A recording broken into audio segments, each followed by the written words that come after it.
Kay Sotto, pipiliting dalhin ng Adelaide 36ers sa tatlong sunod-sunod na panalo sa pagtatapos ng kanilang elimination games with the hope of entering the playoffs with a 14-14 win-loss record para sa isang three-way tie for the 6th spot. Pero hindi yan automatic mga ka-infomatics. They have to break the tie through the point system and the team with the highest quotient will get the last bus to the playoffs. Sa video ito ay titingnan natin ang mga different scenarios at ang tanging daan upang makapasok ang Adelaide 36ers sa playoffs. But first things first, dapat ay ipanalo ng Adelaide 36ers ang kanilang 3 remaining games and go to the percentages. Sa ngayon ay hindi maganda ang kinalalagyan ng Adelaide dahil sila ang merong pinakamababang percentage points kaya napaka-importanteng manalo ang Adelaide mga ka-infomatics. In fact, hindi lang manalo kundi matalo ng malaki and hope na matalo naman ng malaki ang Southeast Melbourne Phoenix at ang Melbourne United. And the only way na mananalo ang Adelaide ng malaki ay kung gagawin nila si Kay Sotto na first option in offense from start to finish and let him score in bundles. Maximize his advantage sa ilalim at galing sa mid-range. Almost always sure 2 points na kasi kapag nasa ilalim na ang bola mga ka-infomatics. But that is easier said than done. Now, let's get into the most difficult part. These are the scenarios upang makapasok ang Adelaide sa next round. First, dapat ay matalo ang Southeast Melbourne Phoenix ng Cairns Titans sa round 17 by at least 20 points. Second, dapat ay matalo ang Melbourne United laban ng New Zealand Breakers sa round 17 by also 20 points. Ito pa ang ibang mga scenarios mga ka-infomatics. In other words, hindi lang dapat manalo ang Adelaide, kundi dapat ay manalo sila by at least 20 points. Dahil currently ay 60 points ang lamang sa kanila ng Melbourne United and whooping 95 points naman ang lamang ng Southeast Melbourne Phoenix. Kaya sa sinabi natin sa last video ay mathematically possible pa naman na makapasok ang Adelaide sa playoffs. Pero it's highly improbable to win by 20 points in all of their 3 remaining games with the hope na matatalo rin ang Southeast Melbourne Phoenix and Melbourne United by 20 points. In other words, it takes a miracle para makapasok ang Adelaide 36ers. Kahit pa siguro babalik si Craig Randall, ay napaka-imposibleng na makapasok sila sa playoffs. Samantalang, nanalo pa rin ang Los Angeles Clippers laban ng Los Angeles Lakers kahit pa na umiscore si LeBron James ng 46 points. Si LeBron James ay umiscore ng kanyang career high na 9 na 3-pointers habang umiscore ng 46 points.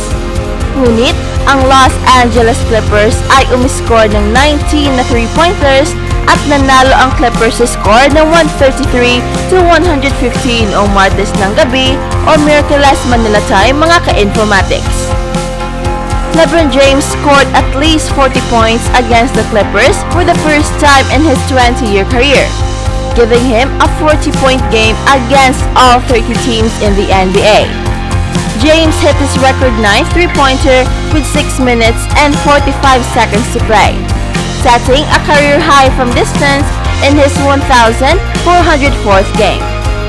Umiscore si James nang hindi bababa sa 40 points sa kanilang laro, laban ng Clippers sa unang pagkakataon sa kanyang 20 years NBA career, na nagbigay sa kanya ng 40-point game against all 30 teams in the NBA.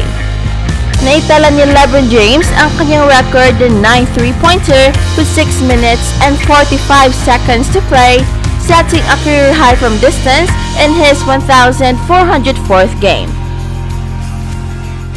James also ramped up his chase of Kareem Abdul-Jabbar's career scoring record with his 101st 40-point game, including the postseason mga ka-infomatics.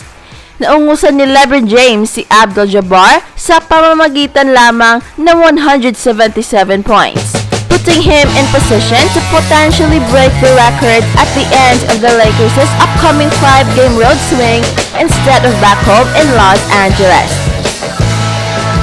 James's brilliance wasn't nearly enough.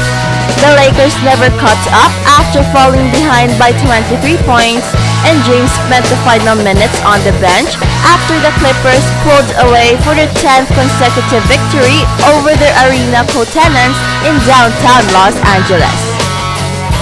Hindi na nakahabol ang Lakers sa lamang ng 23 points na Clippers at binangko na lang si LeBron James sa final minutes ng laro, mga ka-informatics.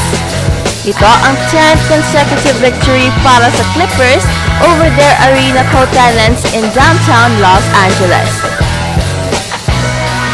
Umiscore si Paul George ng 27 big points na may kasama pang 9 rebounds. At si Kawhi Leonard ay nakakuha ng 25 points in the Clippers' third straight win overall. The Clippers hit a season-high 15 3-pointers in the first half while scoring a season-high 77 points and jumping to a 23-point halftime lead.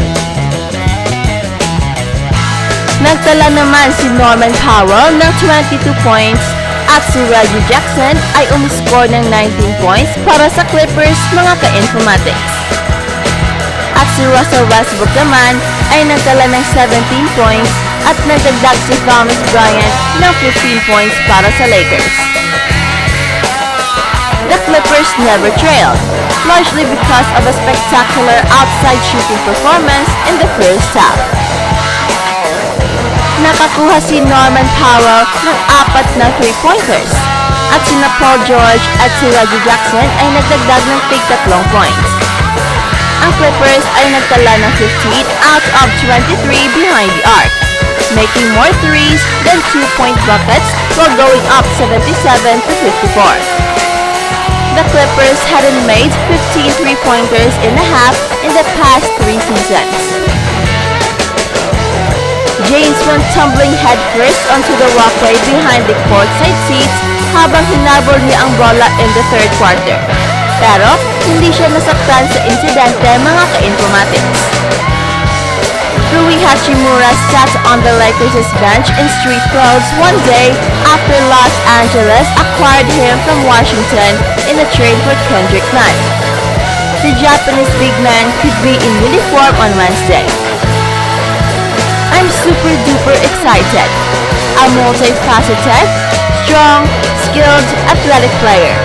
Definitely fills a big void and can just fall into the system seamlessly. I think he's going to bring a lot, sabi ni Coach Darvin Ham about the Lakers' acquisition. Marcus Morris ng Clippers ay umalis sa laro dahil sa kanyang bruised ribs. John Wall missed his 6th straight game with an abdominal injury, mga ka-informatics. And Luke Kennard missed his 9th straight game with a calf injury, ngunit maaaring babalik sa Thursday. At si Anthony Davis ng Lakers ay malapit